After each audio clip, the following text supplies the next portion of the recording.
Hi, I'm Orlando, and today we're going to be talking about color theory and using this wonderful product.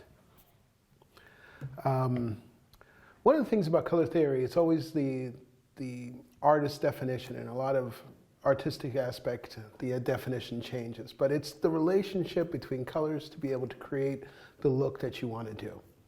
And specific looks, you use specific colors, right? So I think when we grew up, we all got used to hearing about Roy G. Biv, you know, the red, the yellow, the orange Roy G. Biv. Well, in the black light world, in the UV world, in the fluorescent world, it's a little bit different. So we want to go on whatever is the most brightest, and those obviously are going to be your highlights and so forth.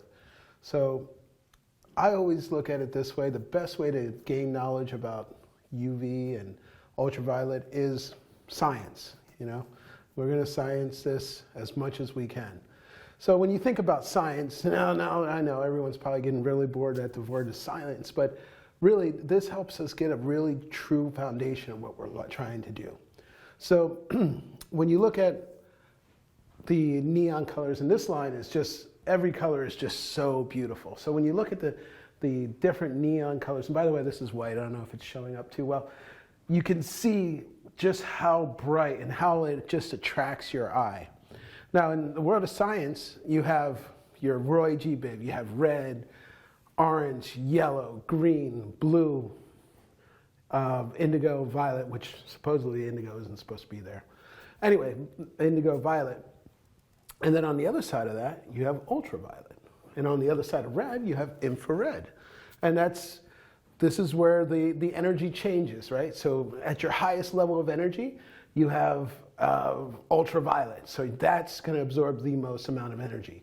And then all the way towards the end, you have infrared. And it works like that in colors too. So the violet, indigo colors have the most amount of energy, whereas red has the least amount of energy. So true, if you go under something with a red light, the only color you can distinguish is red, whereas other lights, you can distinguish more colors. Red will completely saturate all the energy out of all the other lights. Now, when you're going into UV colors, you're going into a totally new spectrum. So now white, which was your highlight, white was your base, white becomes the color that absorbs. So now white becomes almost your fundamental color. It's your color that you're going to put underneath. Now, some people like to go 50-50 with UV white and titanium white, and some people like to put down the titanium white as a primer so that you have the most bright. It depends on what you're trying to accomplish here. Me personally, I like to put down white, and it pushes out my yellows, my greens, my pinks really beautifully, and that's what I really like about doing titanium white. But also, sometimes it's an adhesion thing, or it's the look that you want. I remember before, years ago, I had to do a titanium white coat, base coat, because I was trying to use the reflection of the black light as the gray silver color, because I was doing armor, and that's what I wanted to use. So that was my base of it. So, it depends on what look you get, and that's color theory. It is the relationship between colors. You're using tons of different browns to accomplish a skin tone. You're using tons of different yellows and oranges to maybe come up with a sun, or even whites to come up with this sun. In the same way, you want to do that in the UV world. You're going to use colors in relationship to colors, to create the look that you're going, or even tell the story that you want to tell, whether it's an illustration, a mural, a prop. You want the whole idea of being able to line up your colors together so it works and creates something. I love to use black, and I love to use black when I use UV paints. The thing is, when you start creating with black, you can do some really cool things with UV. You can really set off a really dynamic piece of artwork by just properly using black. And I know most people will say, art theory, there is no black, there is no white, you got to throw those away. I understand the eye doesn't perceive things that way, but now we're on another dimension, right? We're on another level that we are not seeing things in white light, we're seeing things in black light. And the other thing is, sometimes we want to do paintings and artwork that work on both lights. So adding the black in the right places kind of allows you to understand what's going on in both lights. So never going to disagree with that, or using dark colors, or using a mixture of black light with white light colors, or adding it to places where it is. This is color theory. So this is how you take color and use it to create the lie, to create the story, to create the beauty that you want to create. So what I'm doing right now, I'm doing this painting. I'm halfway through, and as you can see, I have a lot of black. But I'm using the higher colors, the brighter colors in the UV world as my highlighter. So as you can see, the light, one of the things I always try to remember to do is do an arrow. So I know which way the light's coming down, right? So pardon my wonderful pencil, but I'm doing an arrow. I'm trying to make sure that the light's coming down. So in this area here, I have wonderful use of dark, and then I can saturate my medium tones with the UV world and then keep on going. Once again, here I'm just playing around, putting my Roy G. Bibb to it, take to it. So in my world, I always feel that in UV, you start with the yellow. So it is the brightest color. It's probably the color you're going to start and finish with. And I'm going to use it as a highlighter, but I'm also going to start with it. So your eye is always going to fall right towards the middle or to the brightest color. So I started with the yellow, and then I put colors that matching. So you can see the brightness is really radiating from there. And that's where I would have to say was where you want to use your UV color theory, is in the brighter colors. And then by muddying these colors here, I started to create kind of a brown color, but all it really is just reds and yellows and so forth. So this brown for the tree trunk. This is also kind of looking like brown. Now underneath the UV, it's going to look a lot closer to a tree. I don't know if you can catch it from far away, but I'm going to turn on the UV light. So give me a second. And on both sides of me, there's UV paint samples. This is kind of a swatch, and these are kind of just blended together to kind of to illustrate the longevity of the paint, also to kind of see how they interact with one another and kind of set up a color scale together. So when I put this underneath the black light, you can see how that yellow jumps again, and that's boom, where your eye is going to. But you also can see that it's starting to create a very brown and viney, kind of swampy tree-like, and that's what I want. I'm going to come back in and I'm going to start adding more definition, and we're going to do a little bit of that soon. It's not going to be all talking. I will do some painting, I promise. And we're going to do a little bit of that. We're going to come back in, and then we're going to fill in all the blacks. We're going to make it look so it really pops and make it something aesthetically pleasing to the eye. Also, when it comes to this, I want to create a good composition. So the brightness is right where your eye is going to land, so it's towards the middle of the tree. And from there, you can add more. You can put hills, you can put sky, you can put birds, whatever you want. You can kind of keep on going. But now what we're doing is, though, we're setting the tone with our bright colors. We're setting the tone on how are we going to mix these colors? How are we going to start playing with these colors to kind of keep it aesthetically pleasing to your eye? So what I want to do is I'm going to go back in, and I want to start, and I've noticed in a lot of times when I'm painting with black light, I'm kind of working the opposite way from when I'm painting in white light. So set down my colors, and usually you want to put your midtones, and then you start and you get your darkers, or some start with their darks and then their mids, and the last thing they want to do is their highlights. Well, don't be afraid to start with your highlights. Work from there, start pulling them back down, getting your midtones, and then come back in with your darkers. And if you have to come back over later, fine, it'll all work. Now, like I said, I'm going to start off with some highlights. So I want the light to be coming this way. So I'm going to start with just a little bit of that yellow, because it's so bright. It's a great highlighter. I want to just kind of get to the top of the tree, kind of where the light would be shining on it. And I can kind of put it on my leaf tops and stuff like that. And you can just, and you know, use the brush that you feel comfortable with. I'm not here to tell you what brush you want to use or anything like that, but you know, I'm doing flat surfaces, and I just grab this one quickly, and it works for me, you know.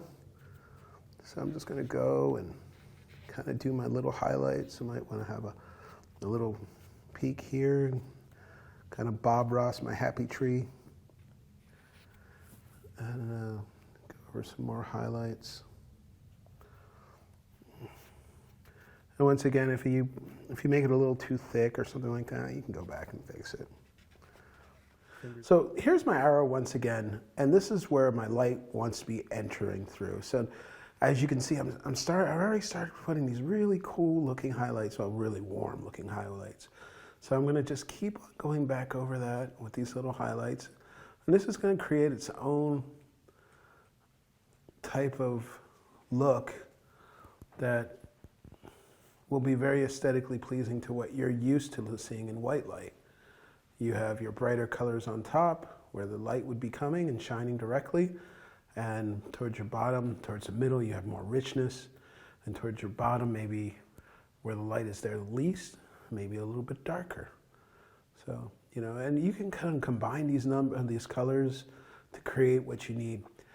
Now, I will say about this paint that Createx has developed along with Smooth On, it is bright. Every color is bright. You don't have a dim color. You don't have this color is weaker than this one. Yes, yellow is going to always be the brightest because it's yellow, but these colors, the natural pigment to them, the natural black light color, the green looks like green under white light, under black light, it just doesn't matter. It looks great. So I'm going to keep on coming in with some of these highlights, especially in the colors that are more neutral and warmer. I want to get just some more depth here and there. And then after that, what I want to do is come back. So I'm just going to take my little brush and clean it. And so my blue, I'm going to take, this is a wonderful color. It's called the raspberry, I believe. And it's, yes, it's also, believe it or not, this is a black light fluorescent paint. And I can go and kind of just build on to the bottom of these trees. And if it makes no sense now, I promise you once it gets under the black light, it's going to look amazing. Just want to blend that a little bit and just kind of give it depth, because trees have holes in it where there's nothing in it but shadow, and leaves are far away and close up. So you have all that depth. And it looks so good with on top of the cooler colors, the purples and the blues and the pinks, and so good. And keep in mind, in the world of black light, there's basically, I believe they're minerals. You have your white and your yellow. So your white mineral is what makes the blue and the pink, and your yellow minerals are doing obviously the yellow, the oranges, the greens, and I believe the red might be a combination of both. But that's good to know. So you know these things, so you know they're kind of more cooler, so you can kind of play with your warm colors and your cool colors in that sense. So it's good to know that. Very, very good to know.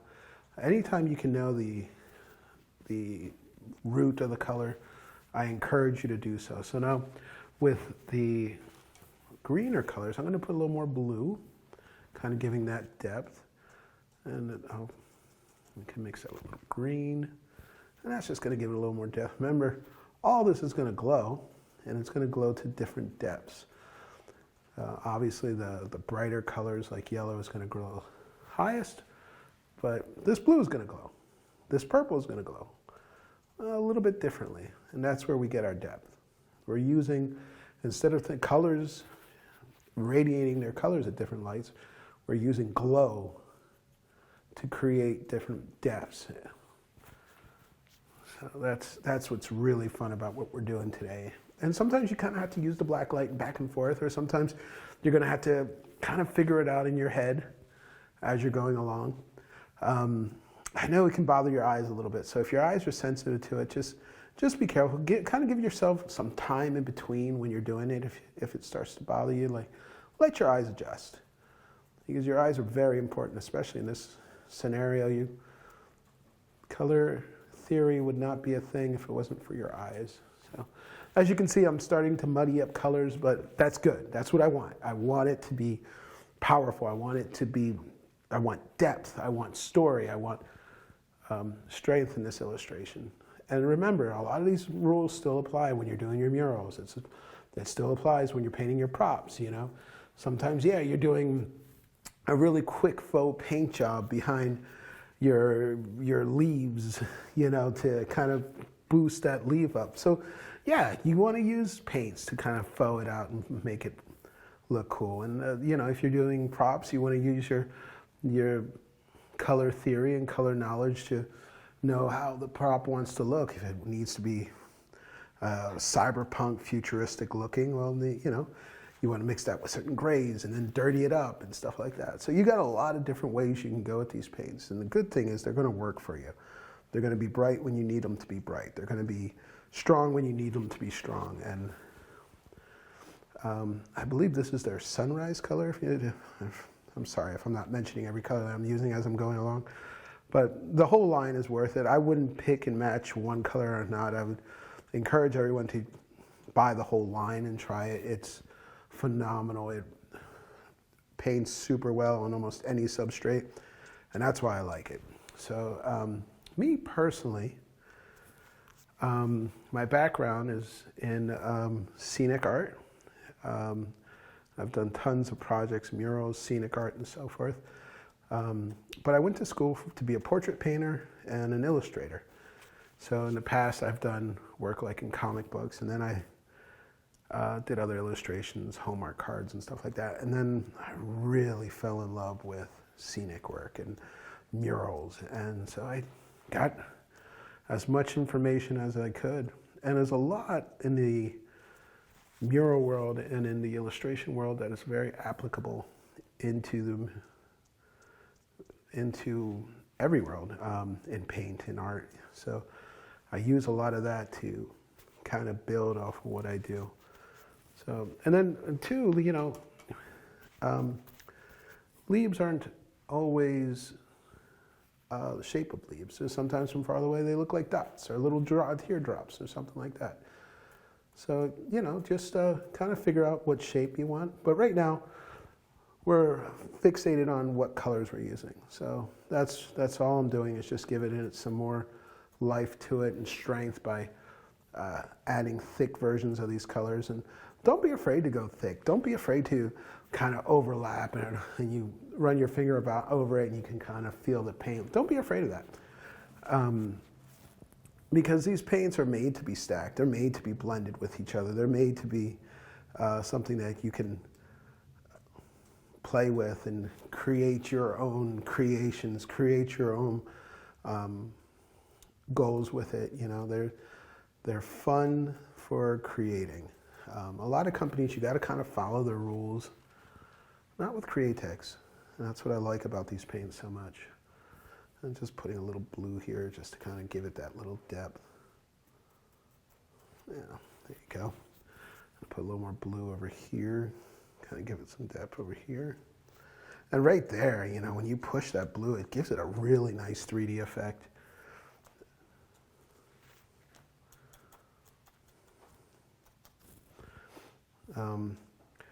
And then so the brushes you want to use are, you know, you can go with almost any simple brush. It works so good with these paints. Scenic brushes work really good. It depends. It's probably a personal question for the artist, what they want to use, what they like, what's their preference. For me, I have a lot of preferences. So it kind of depends, I guess, on what mood I'm in and what I'm trying to create, you know. So, and then going into the tree trunk here, you can see I added some black already. So now I want to just put in a little more blue to kind of get it a little cool, getting towards that black. Kind of break up some of that black. And by the way, if you have not tried, this is their Illustrator Black. I believe it's called their Opaque Black. And it's one of the blackest blacks I've ever used. It's creepily pretty. It is perfect for washes.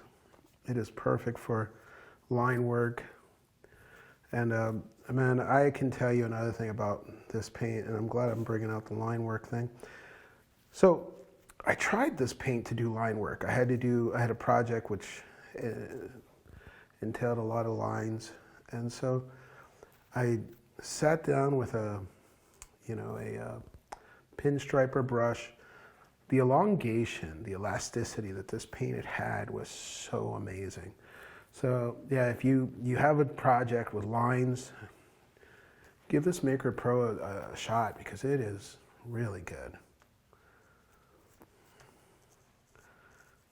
And this is just going to be enough blue to make your eye go to it when it's underneath the black light.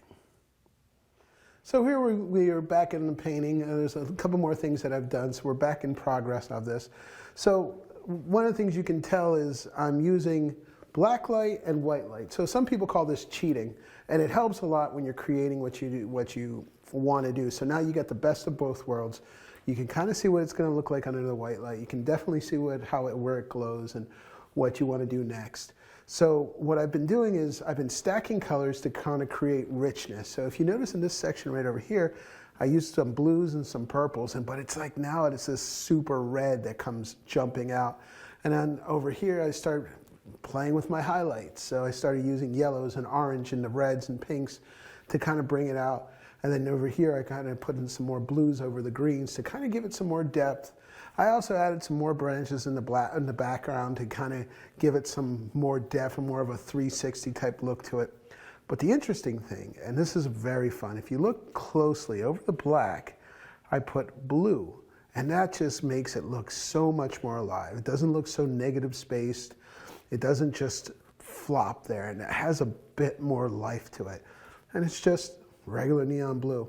Also what I did over the black, I put pink right over the black, gave it a nice brown, deep look to it. So that's what I'm doing. I'm adding colors to kind of give it depth, to kind of give some trueness to what it actually is. Bringing in the browns, very strategically over black. I'm using oranges and pinks to kind of give it more of a brown, bringing in highlights and just making it pop. Now I'm looking for different ways to make it pop, to make it feel like it's something that I want to continue working on, something that adds more belief to what I'm doing. So this is what we're looking at. But what we want to do too, just to show you how it pops out even more, I want to go just 100% black light. So I don't know if we can do that now. Yep, oh, perfect. So this is what it would look like, 100% black light, not cheating. And you can kind of get the feel of what I'm doing here. You can kind of see, it's almost starting to look like fall on this side of the tree, and it's looking like a totally different type of look on the other side of the tree, and that's exactly what I want. And forgive my fingers, I know that I use my hands a lot. I smear with my hands, I wipe on my hands, I test on my hands, so that's what you'll get. But getting back to the core, look at how that tree just starts to look like it's brown, but there's really not a whole lot, there is no browns on this. This is just stacking it on top of other colors to kind of give it a more realistic approach to it. And then the beautiful thing is when you're painting on white light, you probably notice that you always want to finish with that white to kind of give it that extreme highlight, you know, that shine on the tip of the nose or whatnot. But here you want to probably get into your dark colors and get some lines going and kind of give them those old-fashioned, cracky, rooty-looking lines to the tree so that it kind of really conveys what you're trying to say. And, you know, just a little here, a little there. So back into the black. And I kind of want to do a bit of a highlight there. I don't want to go too deep, so I'm going to grab, and there's another thing, keep your paints under the black light too, so you know how it's going to look like before you even put it up there. So I want to put a little highlight, so I want to kind of make it look like it's an old hole. And over that black, it definitely looks like it's browning.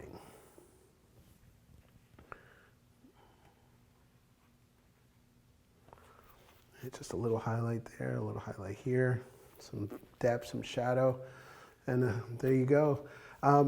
Also the composition, I kind of wanted the tree to have a little bit of movement, like if it was kind of on the edge of a hill and it was kind of bent over this to one side, and I'm starting to already create the ambience around it, the clouds and so forth that might be in the background.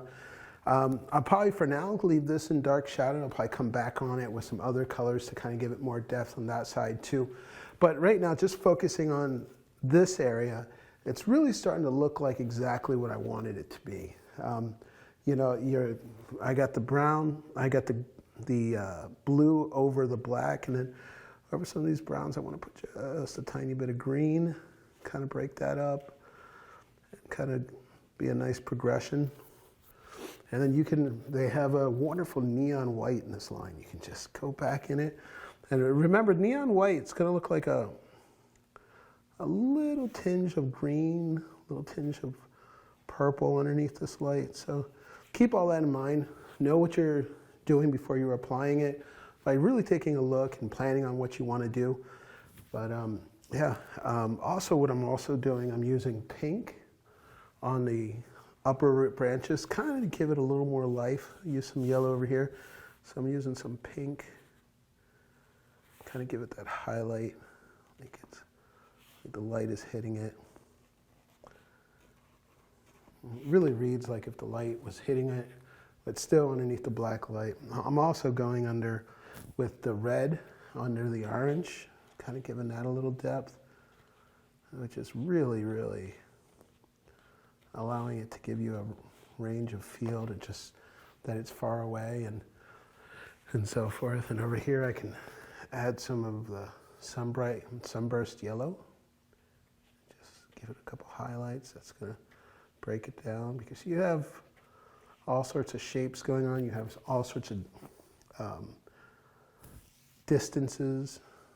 So yeah, there's nothing wrong with letting the color say the story of how far and how close it is. Don't be afraid to use color. So I want to finish it up more later. Right now it's a little busy. I want to kind of bring it back, but I definitely wanted you to see how it would look underneath the black light. I definitely wanted you to see how important black, just straight up black, is to it. Gives it a nice dynamic look to it, and I'll go and finish it, and hopefully when I'm done I can show you some more pictures of it. So this is where it is right now. This is with a white light on it, and as you can see, I'm going to go back in and I'm going to kind of edit stuff. This is what the white light is great for, to edit, to bring back the saturation. A lot of times this paint in particular is so bright under the black light, it kind of distracts and you kind of start to lose the trueness of the paint. So definitely use both lights. So this is where I'm at so far, and we're going to post some more pictures later on down the road. I'm Orlando, and thank you for watching this.